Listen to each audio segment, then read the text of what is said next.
bonjour Jean-Charles Raymond. Bonjour. Vous montez Don Juan au théâtre du Chêne Noir, dans une mise en scène très énergique. La première question que je voulais vous poser, c'est en fait, il m'a semblé que c'était une reprise. Oui, c'est un spectacle qu'on a créé en 2010, je crois, 2010, qu'on a joué pendant à peu près 5 ans et qu'on a arrêté de jouer. Il a une belle vie déjà ce spectacle, et c'est un spectacle avec une grosse distribution, alors difficile à tourner quand même. Et puis là, pour les 20 ans de la compagnie La Naïve, on avait envie de faire que des reprises, pas de création. On a recréé plein de spectacles à nous.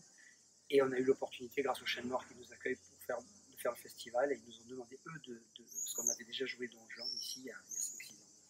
Et ils nous ont demandé de reprendre Don Juan. Alors du coup, c'était un très beau cadeau d'anniversaire. Ouais. Et on adore ce spectacle, donc on était vraiment ravis de le reprendre tous ensemble. Très bien. Donc en fait, La Naïve, c'est une troupe. Est-ce que c'était les mêmes personnes ou est-ce que, parce qu'il y a de jeunes actrices C'est ça, on a été obligé de remplacer 2 comédiennes parce que les 2 de la création ne pouvaient pas faire le projet avec nous cette fois-ci. Donc on a pris deux jeunes comédiennes qui sortent de l'ERAC, l'école régionale, enfin l'ERAC M maintenant on doit dire, l'école régionale d'acteurs de Cannes et de Marseille. Et on est très contents de... Ça fait un bien fou, il y a 2 énergies neuves, jeunes qui sont là, elles sont très très enthousiastes, elles sont passionnantes au travail. C'est un gros plus, ces 2 jeunes filles, c'est Sophie Claret et Ève Peur. Don Juan, vous l'avez raccourci. Comment ont été faites les coupes? Comment vous avez travaillé? Alors, les coupes, c'était très simple. Enfin, j'ai très rapidement choisi d'enlever un thème du spectacle, le thème de l'argent. Donc, toutes les scènes qui se réfèrent à l'argent ont disparu de la pièce. Voilà. Il fallait que je coupe, hein, quand on a créé ce spectacle, on voulait que ce spectacle soit vu par des lycéens. Donc, c'est pas possible de faire un spectacle de 4 heures, c'est 4h30 à peu près. Hein, 5 actes. 5 actes, voilà, et des actes longs. Et donc, le premier choix que j'ai fait dans mes coupes, c'était de virer un thème qui ne m'intéressait pas en fait. Le thème de l'argent, pour m'adresser à des jeunes, il ne m'intéressait pas. Enfin, on parle d'argent toute la journée. J'avais un peu envie de leur parler d'autre chose. Ouais.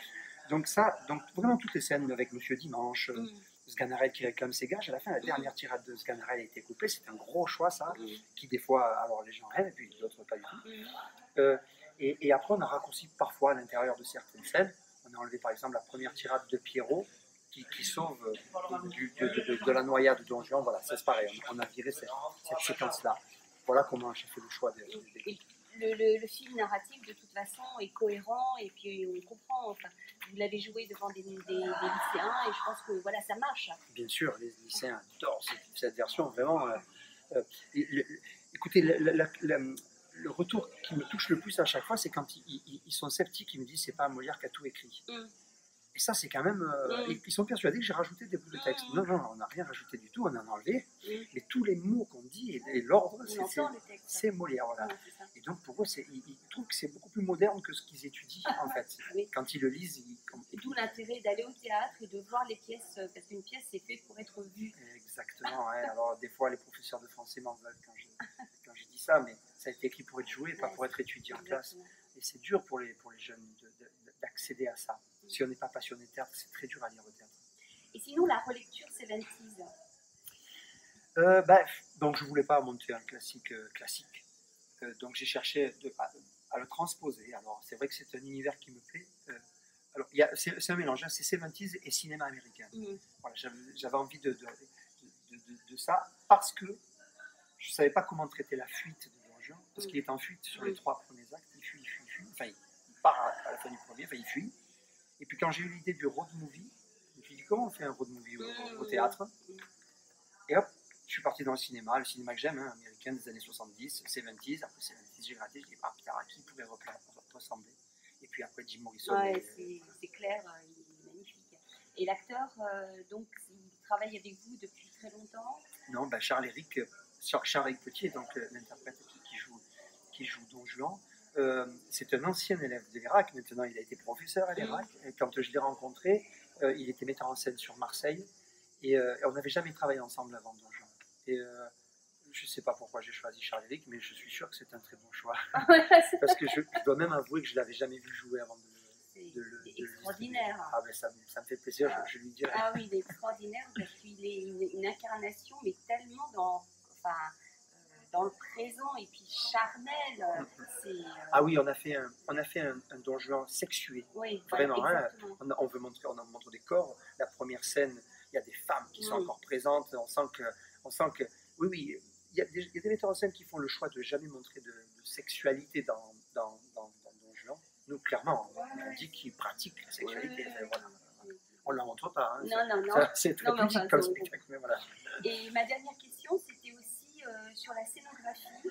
Vous avez choisi en fait de la baser sur des éléments forts. Pourquoi ce choix? Alors, la baignoire, le canapé. Enfin, voilà. La baignoire, ben c'est la mort de Jim Morrison. On a retrouvé Jim Morrison mort dans une baignoire à cause de comment on appelle quand on prend trop de drogue. Une overdose. Une overdose. Merci, je cherchais l'expression. À cause d'une overdose d'héroïne. Je voulais que Don Juan meure dans ces conditions-là, à cause d'une overdose. C'est pas le bon Dieu qui punit Don Juan, c'est ses excès qui le punissent. Il se sacrifie en fait. Donc la baignoire, elle est née grâce à la mort de Morrison. Et ensuite, le canapé central. Ben, moi j'aime bien centrer. En fait, je travaille beaucoup comme au cinéma et du coup, j'ai fait des gros plans et des plans d'ensemble dans les mises en scène. Mais c'est pareil aussi, au théâtre, c'est compliqué à faire. Du coup, pour rassembler pour que les spectateurs fassent un gros plan, il faut les donner dans des espaces réduits. Donc hop, sur une canapé, 2 personnes, pour les gens, on est passé en gros plan. Donc c'est comme ça que je structure mes scénographies. Et quand on vient ça, on est dans un plan large au désert, du coup, voilà. Dès qu'on met le canapé, ça resserre. Jean-Charles Raymond, je vous remercie beaucoup et encore bravo. Je vous souhaite un très bon Avignon et une longue vie à cette pièce. Oh là, que je prends tous ces souhaits, avec bonheur. Merci infiniment. Bonne journée, au revoir. Merci beaucoup, au revoir.